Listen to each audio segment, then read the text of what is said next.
Everyone, स्वागत है आप सभी का। जैसा कि आप जानते हैं, हम 10वां पार्ट देख रहे हैं जिसका नाम है ठेस, और ये इस पार्ट की दूसरी वीडियो है। लास्ट वीडियो में हमने देखा था कि मानो के ससुराल से 3 जोड़ी फैशनेबल चेक और पटेर की 2 शीतल पार्टियों की मांग की गई थी, और इसीलिए लेखक की माँ ने सिरचन को बुलाकर उसे उस काम पर तैनात कर दिया था और उसे ये भी कह दिया था कि मन लगाकर काम करना और उसके बदले में मैं तुम्हें मोहर छाप वाली धोती दूंगी। अब उसके आगे देखते हैं। पान जैसी पतली सूरी से बांस की तीलियां और कमानियों को चिकनाता हुआ सिरचन अपने काम में लग गया। बांस की तीलियां उसे चिकनाता हुआ और कमानियां यानी कीली यानी खूंटी जिसे हम कहते हैं, वो उसे चिकनाता हुआ अपने काम में लग गया। अब रंगीन सुतलियों में झब्बे डालकर, जैसे मैंने बोला था झब्बे यानी गुच्छे डालकर, वह चिक बुनने बैठ गया। अब 1.5 हाथ की बिनाई देखकर ही लोग समझ गए कि इस बार एकदम नए फैशन की चीज़ सिरचन बना रहा है। अब ऐसी कारीगरी देखकर मंजली भाभी से रहा नहीं गया।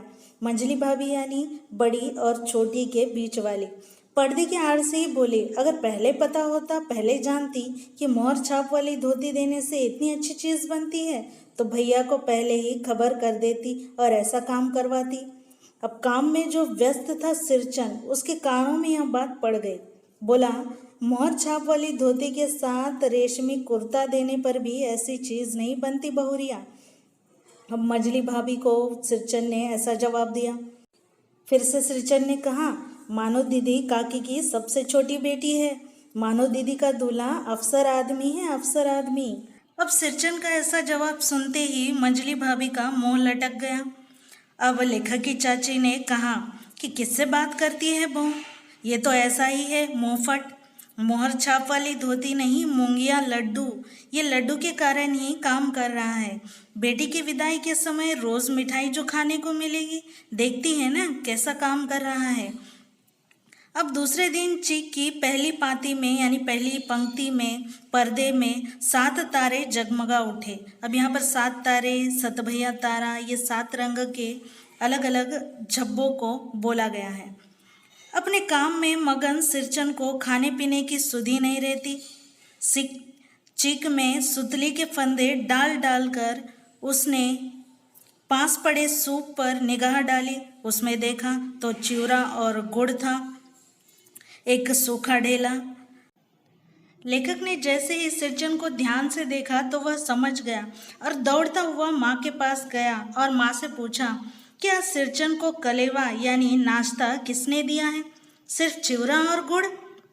माँ पहले ही रसोई के अंदर पकवान खाना बनाने में व्यस्त थी। बोली, अरे मंजली, सिरचन को बूंदिया क्यों नहीं देती? बूंदिया मैं नहीं खाता काकी। सिरचन के मुंह में चिवड़ा भरा हुआ था और गुड़ का ढेला सूप में एक किनारे पड़ा रहा अछूता, यानी उसको उसने छुआ तक नहीं।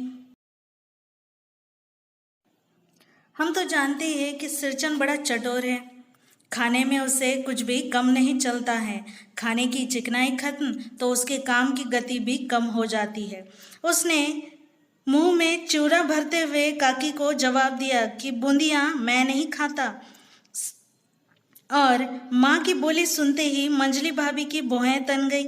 उसे गुस्सा आया और वह सिरचन के सामने नहीं जाना चाहती थी, क्योंकि जैसे ही वह सिरचन के सामने जाती, सिरचन और कुछ बोल देता और उससे फिर मंजली भाभी को गुस्सा आ जाता।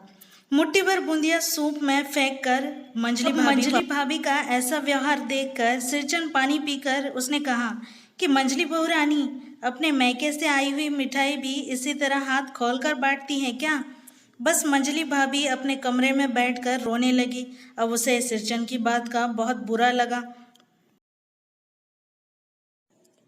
अब ये सारी बातें सुनते ही लेखक की चाची गई लेखक की माँ के पास और उससे कहा कि सिर पर चढ़ाने पर ही ऐसा होता है, नहीं तो वह किसी के मायके और ससुराल की बात क्यों करता, उसमें इतनी हिम्मत आती क्या?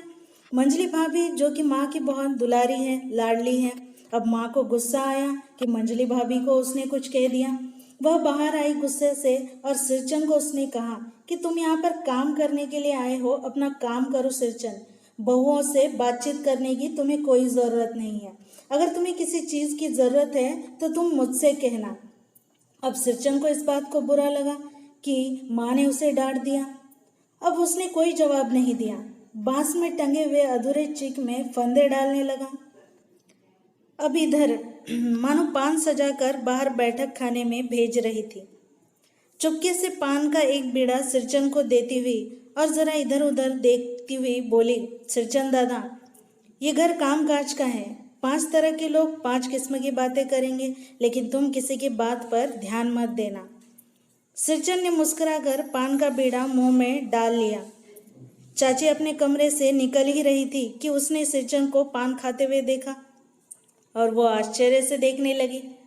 अब सिरचन ने चाची को अपनी ओर आश्चर्य से देखते हुए घूरते हुए देखकर कहा, छोटी चाची, जरा अपनी डिबिया का गमकवा जर्दा खिलाना, बहुत दिन हुए। अब ये जो गमकवा जर्दा है यानी तंबाकू, वो गांव के लोग ही खाते हैं। चाची कई कारणों से जली भुनी रहती थी सिरचन से। उसे किसी न किसी बात पे सिरचन पर गुस्सा आ ही जाता था। अब उसे इससे अच्छा मौका और कोई मिल नहीं सकता था। वह झनकती हुई बोली कि तुम्हारी बड़ी हुई जीभ में आग लगे, घर में भी पाना और गम का जर्दा खाते हो, चटोर कहीं के। अब जैसे ही लेखक ने यह सब सुना, लेखक का कलेजा धड़क उठा और उन्होंने सोच लिया कि अब तो काम होने से रहा, हो गया सत्यानाश। बस सिरचन की उंगलियों में सुतली के फंदे पड़ गए। उसने काम करना बंद कर दिया। मानो कुछ देर तक वह चुपचाप बैठा पान को मुंह में घुलाता रहा। फिर अचानक उठकर पिछवाड़े पीक थूक आया। अपनी छुरी, हंसियाँ वगैरह सब समेट कर संभाल कर झोले में उसने रख दिया। अब लेखक समझ गए कि अब तो काम होने से रहा। टंगी हुई अधूरी चीख पर एक निगाह डाली और हनहनाता हुआ यानी बड़बड़ाता हुआ आंगन के बाहर निकल गया।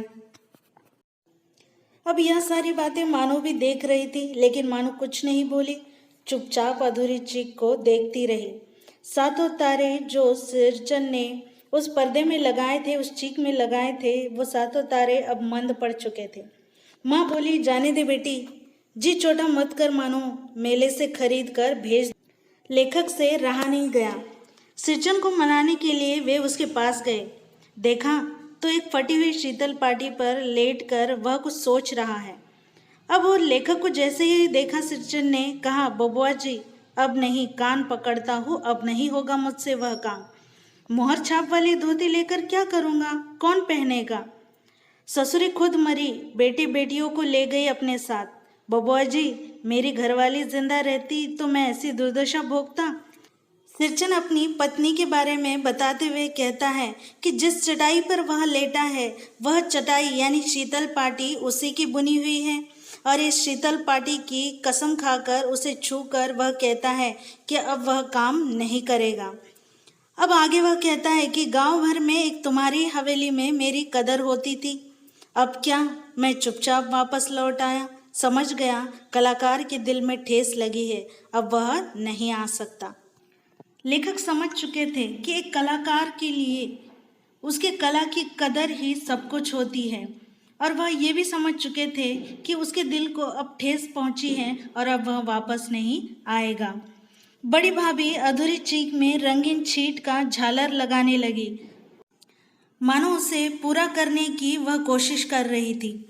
यह भी बेजा नहीं दिखलाई पड़ता है, यानी यह भी अधूरा नहीं दिखलाई पड़ता है, मानो इसे भी हम भेज सकते हैं। मानो जैसे वो मानो से कह रही हो। मानो कुछ नहीं बोली बेचारी, बस सुन रही थी। लेकिन लेखक चुप नहीं रहे। लेखक ने कह ही दिया कि चाची और मंजली भाभी की नज़र लग जाए इसमें भी, क्योंकि वो जानते थे कि उन्हीं के व्यवहार की वजह से सिरचन ने अपना काम अधूरा छोड़ दिया था। अब मानो को ससुराल पहुंचाने के लिए लेखक ही जा रहे थे। अब स्टेशन पर सामान मिलाते समय देखा कि मानो बड़े जतन से अधूरी चीख को मोड़ कर लिए जा रही थी अपने साथ। मन ही मन सिरचन पर लेखक को गुस्सा भी आया। चाची के सुर में सुर मिलाकर कोसने को जी हुआ उनका, और उन्होंने कह ही दिया कि कामचोर और चटोर। गाड़ी आई, सामान चढ़ाकर लेखक दरवाज़ा बंद कर ही रहे थे कि प्लेटफॉर्म पर दौड़ते हुए उन्होंने सिरचंद को देखा। सिरचंद दौड़ता हुआ आवाज़ लगाता हुआ दरवाजे के पास आकर खड़ा हो गया। लेखक ने खिड़की से गर्दन निकालकर उससे पूछा कि क्या है। सिरचंद ने पीठ पर लदे हुए बोझ को उतार कर लेखक की ओर देखा और कहा, दौड़ता आया हूँ, ज़रा दरवाज़ा तो खोलिए। मानो दीदी कहाँ हैं, एक बार देख लूँ उन्हें। लेखक ने दरवाज़ा खोल दिया। जैसे ही दरवाज़ा खोला, सिरचंद को देखकर मानो सिरचंद दादा बस इतना ही बोल सके। खिड़की के पास खड़े होकर सिरचंद ने हकलाते हुए कहा कि दीदी, यह सारी चीज़ें मेरी ओर से है। जैसा तुमने कहा था सब कुछ इसमें है, शीतल पाटी, चीक और एक जोड़ी आसनी कुश की। यह सब सुनते ही मानो मोहर छाप वाली धोती का दाम निकालकर सिरचंद को देने लगे, लेकिन सिरचंद ने लेने से मना कर दिया। जीभ को दांत से काट कर दोनों हाथ उसके सामने जोड़ दिए। अब यह सब देखकर मानो फूट फूट कर बस रो रही थी।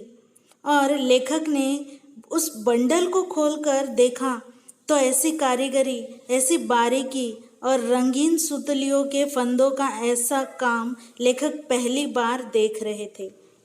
तो चलिए यहाँ पर यह पाठ समाप्त होता है। बहुत ही सुंदर कहानी है और यहाँ पर हमें एक बात सबसे अच्छी सीखने को मिलती है कि एक कलाकार के लिए उसकी कला ही सब कुछ होती है और हमारा भी फर्ज बनता है, हमारा भी कर्तव्य बनता है कि हम कलाकार के कला की दाद दें, उसकी तारीफ करें और उसके मन को ठेस ना पहुंचाएं। क्योंकि जब कलाकार के मन को ठेस पहुंचती है तो उसी के साथ साथ उसकी कला भी खत्म हो जाती है।